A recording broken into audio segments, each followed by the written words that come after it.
Hello everyone and welcome to another Q&A. This one is coming at you late, and all the vlogs after this are going to start a myriad of sickness for both myself and Mal, so get excited for that.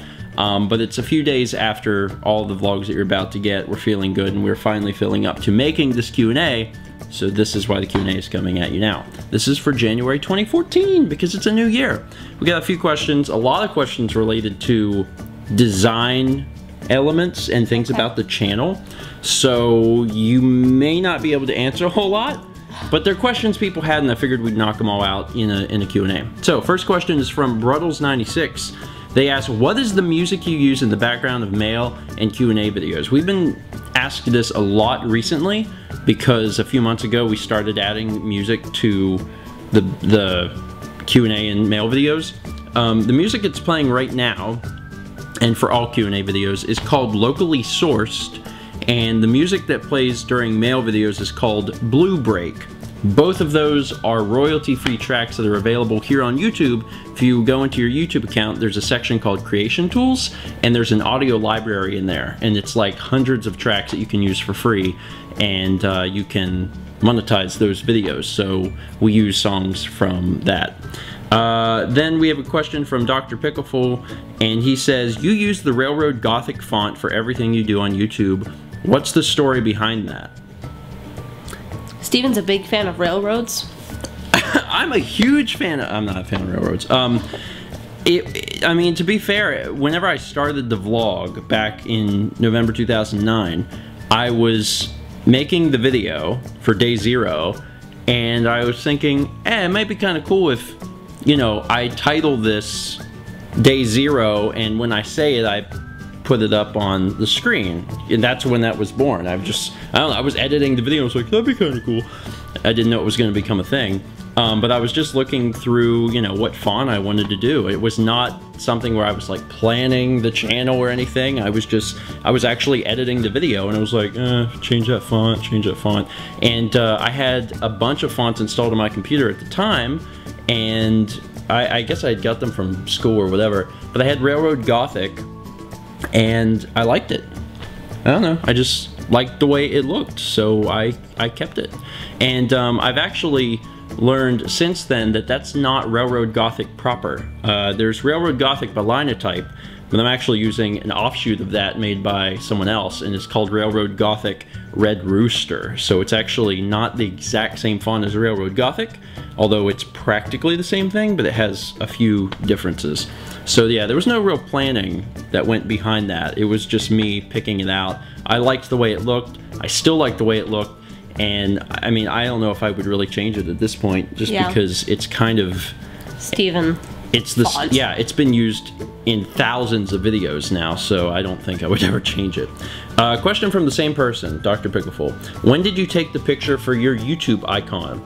And this is a fun one because most people don't know this, but the YouTube icon I use is not a picture. It's from a video. It's from a video that's on YouTube. It was back in 2009. It was a month before I started doing StephenVlog, actually. I was hosting a contest on starman.net called the Halloween Fun Fest, and I made a video that gave all the rules and regulations and stuff, and from that video that I released a month before I started doing StephenVlog, I actually took a still, and the still that I use today is from that video. In fact, I will show you a quick clip of that. Just for submitting an entry, you get a cool badge, and a few lucky winners will be chosen at complete random to win something. There's also a fan favorite award. Once you post your entry into the form, people can thumb up your post. If you have more thumb ups at the end than anyone else, you're gonna win something else. This just keeps sounding better and better. And that's the still. And that's where the channel icon comes from. And if you want to watch that video, I'll actually put it down in the description below so you can see it. But I could have very easily chosen anything else. And to be fair, I'm kind of overdue for an updated picture because that is from 2009. I mean, I was 20. I'm gonna be 25 this year. So it's an old picture, and I mean, I think it's very well known at this point, and I like that about it, and I think it still looks like me. And it even has Earthbound in the background, which is cool, but I don't know. If anything changes about the channel, it would probably be that picture, that half of the logo. Anyway, this leads into the next question. Told you there's a lot of design questions. From cruzdbluz. Have you ever considered changing the designs / logos for either channel? And once again, would we ever change from Railroad Gothic? Probably not. I mean, at this point, since we've been using it for so many years, it's probably going to stay the same. And as far as the channel icons go, I might change my picture at some point, maybe, and that would be it.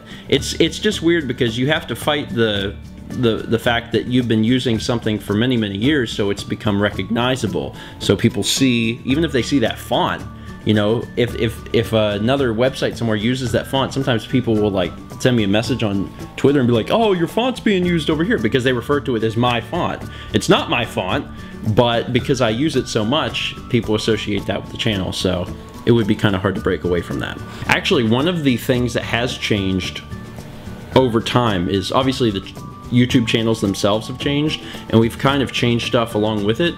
The actual channel has changed drastically. I remember it used to be where you could click like the top of the channel, everything up there was editable. It could be a I forget what they call it, HTML map or something. So we had like big icons up there, so that's changed. But actually things like the flip logo, the flip logo has been changed slightly over the years. I don't think people even know that it's changed slightly. It's changed a little bit. We've also colorized it for the first time as of last year. Whenever we gave stickers out at one of the PAX events, we always have only ever shown it as black and white, like one or the other, but we actually used green gradient over it, which is another new thing as of last year. We changed the colors. It's still green, and a lot of people didn't even notice it, but we actually changed the shade of green that we were using. So there's been some slight changes, but stuff that, you know, I think the only people that actually knew that stuff had changed was me. Anyway, now we're done with the design questions. Good. Stuff you can answer. Yay. Except maybe this one. This question is from mccloud. He asks, how do you tell the difference between your 6 Earthbound cards? Mine has a little bit of the sticker gone right above the Starman visor. It's a little like cut out of the label. You could also probably just answer this question. Mine's also loose and it rattles. Well, I mean, we have 6. I'm glad you know which one's yours, but you could answer how we keep them separated. Now? Yeah. Yeah, they're in their little universal game cases, and each of the label inserts is different because you went and marked on the back, you know, Stephen's childhood version, the $50 Craigslist deal or whatever. Yeah, we've never shown that, I guess, but on the cases that we have, we print the inserts ourselves. So in Photoshop, I've added a line of text on the back that says what it is. So, you know, like she said, on the one that I've had since I was a kid, it says my childhood version, and then whenever we got other ones, it marks the date on the back and how much you paid, how much I paid and where I got it. So there's some that are like, you know, $50 whatever game store version, and there's like a $100 Craigslist version. So as we acquire them, we mark on the case. So the worst joke anyone could ever play on me would be to take the games out of the case and switch them around. That'd be sad. But that wouldn't be a joke. I would be pissed, and I would probably not talk to that person ever again. Because that's the only way I have them separated, is by the cases. And some of them look identical, so it would be really hard to tell them apart. Anyway, Super Loomis 64 says, Stephen, you are a huge Earthbound fan, but you prefer to use Lucas over Ness in Brawl. Why? Up B. Or is it up A? Well, you're sort of right. They're very different. I mean, they really are. I mean, for as close characters as they are, there's a lot of differences between them. And I think, honestly, the reason I use Lucas is because I had used Ness for years in the first and second game, and then when Lucas came out, it was like a big deal. You know, holy crap! They put a Mother 3 character in this game. No one knew who he was. I mean, which is really great because I'd already played the game. I was like, oh, this is Lucas, but you know, no one knew who he was. So I was really pumped that he was going to be in the game, and we actually knew ahead of time that he was going to be in the game because we had a source inside Nintendo talking to us as the staff of Starman.net, so we knew he was going to be in the game. I was looking forward to it, and then they released the images and all this stuff. So when the game came out, it was like, well, I don't want to play as Ness because I've been playing as Ness for a long time. I was playing as Lucas, and then the problem is when you playing as someone a lot, you get good with them, then you try to play as Ness, and you're like... It's just such a slight difference, it's hard. Yeah, you can't just jump into playing Ness, so I ended up just continuing to play Lucas. And more than likely, Lucas will not be in the next game, and it'll be Ness, and it's hard to tell what he'll control like. I bet he'll control like Lucas, because I think people prefer it. I agree, I like Lucas better. I mean, now playing between them both, it's like, I don't know, the differences in the moves, I much prefer Lucas, which leads us into the next question. Didn't I put these in a good order? I did. Job. This question's from DoomLock Grim. What do you think of the new Smash Brothers so far? I haven't heard much. Do you know who the latest character they revealed is? You saw that they revealed Rosalina. Yes, I saw Rosalina. Do you know who's been revealed since then? It's a Kirby character. It's DDD. Oh, no, King DDD is back. Which is interesting. I think the question on everyone's mind is if they're going to bring Meta Knight back, because Meta Knight was supposedly the most overpowered character in Brawl. So everyone's wondering if he's going to be back. I'm holding out for Ness. I feel like Ness will be in there for sure. Yeah. It would be stupid. We've talked about it on the Q&A before, so I won't ramble on. But because Earthbound was released last year, now more than ever, Nintendo can actually profit from putting Ness into the game. Because people will be like, what game is this from? Earthbound? Oh, let's just click let's get this game on the Wii U Virtual Console button. Exactly. They can do it while they're playing Smash Brothers. They could be like, huh? And actually, they'll do that. You know they will, because if they could do that thing where, like, there was a section on Brawl, I believe, where you could look at, like, game history and junk. Demos or something, yes. too. So all they would have to do now, this is even better, they could just make it a link that takes you to the page to buy it. They'll do it. Of course they'll do it. Why wouldn't they? And they'll make a ton of money. It's smart.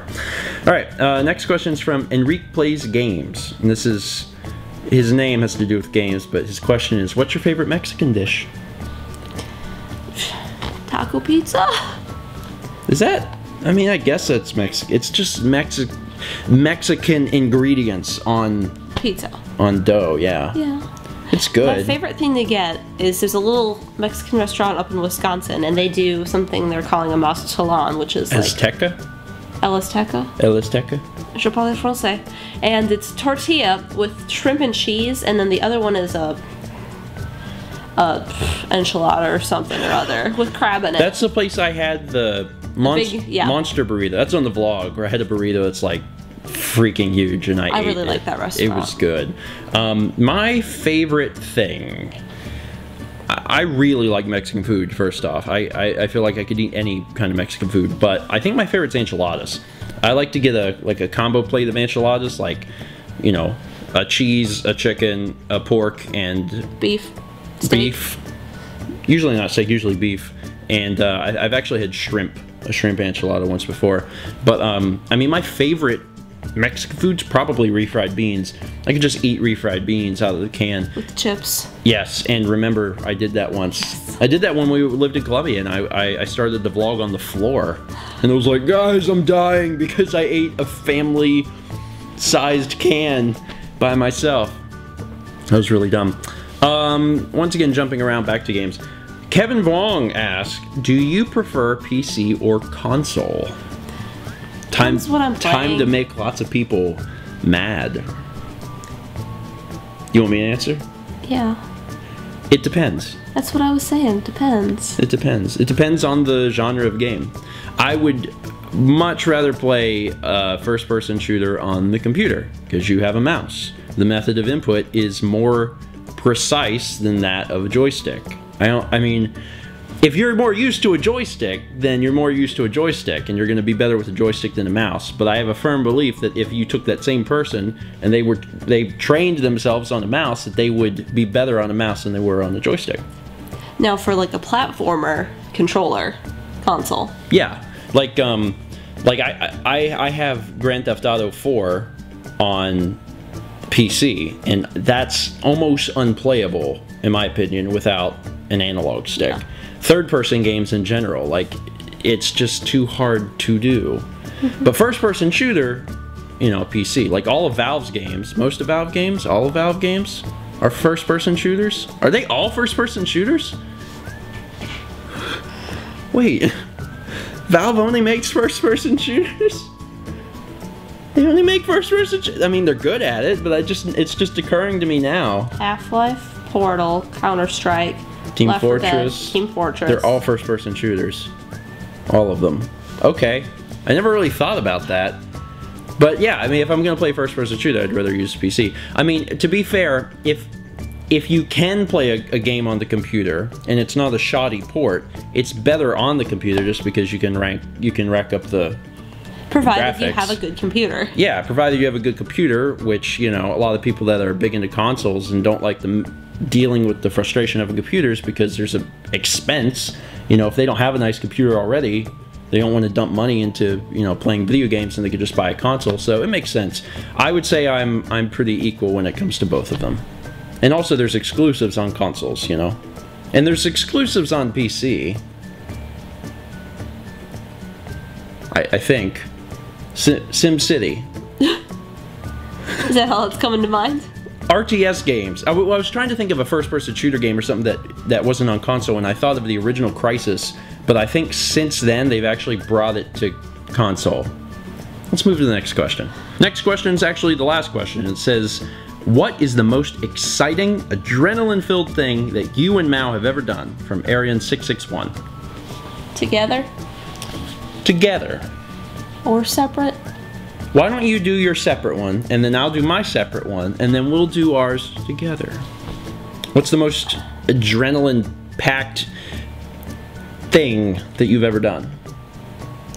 Rock climbing. Okay. Well, my other one fits in with what we've done together, so. Okay. Well, my biggest adrenaline thing that I've ever done was probably whitewater rafting. I did that twice. I did it too, but mine was really not as much as crazy as yours was. I know that for a fact. Mine was legit, and it was scary. And like, I did it, truth time, I did it one year. I went on this trip, and I did it to, like, you know, go with some of my friends, and also there was a girl I liked, and I was like, I'm gonna go do this trip. And like, it was camping for a few days, and I hated it, but I went anyway, and I didn't shower for a few days, and it was just an awful experience, and I hated whitewater rafting. And then, I think it was the next year or the year after, everyone's gonna go back again, and I was like, alright, I'll go back one more time. And then after that, my experience with that second time was horrid. The guide that we had on the river was horrid, and it was a terrible experience. I thought I was gonna die, and that's the most adrenaline I've had, and that's the most I ever need. What's the one we have for together? Roller coaster. That's sadly it, isn't it? Yeah. We're really boring now. That roller coaster, I know which one you're talking about. It's the one we were with Austin. Yep. It was, what's the name of the place? Hard Rock Park. Hard Rock Park. Was that on the vlog? We worked at Carrabba's. Yeah, but was it the first or the second summer we worked at Carrabba's? I don't know. I think we go to the park once on the vlog, but I don't know if it was when it was still Hard Rock. It would have been a really early vlog, I guess. I don't know. Anyway, it was at an amusement park, and there was a roller coaster there, and it was like... They have the coolest lift system. Scariest. It was your car pulled up into what was essentially a Ferris wheel, and like, it took you to the top, and when it got to the top, there's nothing behind you. Obviously there's something to stop the car from rolling backwards, but it didn't feel like that, and it certainly didn't look like that. And then it lines up with the tracks, and then it... Yeah, like you're on a little piece of track, and then it has to come up to the top and then line up with the track, and then that's the drop. But you know, I don't like roller coasters. I don't really like thrill rides. That falling feeling that everyone seems to enjoy, I don't enjoy. Like, that doesn't bring me happiness and wonder and laughter as it seems to do. As it seems to do everyone else. So, you know, we get up there and I'm just like screaming my head off. I think I was in the back and you and Austin were in the front. No, I was back with you. Austin was up front by himself. Oh, really? Because it was set up like a Mini Cooper, and the headrests were like boxes, and you could put your arm through it, and there's no one in front of you. So That's you, right. Like, wrapped your arm up through the headrest and held on. Oh my God, it was awful. And the thing is, if everyone saw how big this thing was, they would think I was just a wussy. It's not even a big coaster. It's not even a big roller coaster, but like, I hate roller coasters, and I wrapped my entire arm up through the headrest. It was like doing this. I remember that now. God, that was awful. That is the most adrenaline thing that we've ever done together. Well, we've been to that park twice. The first time it was just you and me. Yeah. And you were trying to be all sweet and boyfriendy and wanting to go on the rides with me because I wanted to go on the rides. Yeah, but we you went also... on one of them, and then the other one you were too tall for. They said your legs would get chopped off. That's right. I remember. The perils of being tall. I remember you really wanted to go on the really big one, and like we walked up to it, and I was like, I can't do this. It was scary. Yeah, and the line was sort of long, and it was getting late. And it was just going to be Austin and I. The Aerosmith roller coaster. God. Anyway, so there you go. January 2014 Q&A. Obviously this is coming to you late. It's not really coming to you late because we are behind on stuff, although I guess we are, but the reason we're behind is that we were sick. So now that we're both feeling a little better, which I guess in a way spoils the vlogs, because you'll know that we get better as opposed to die. I don't know. The next few vlogs we are sick, but we do recover after a bit. And then there's more fun things in store.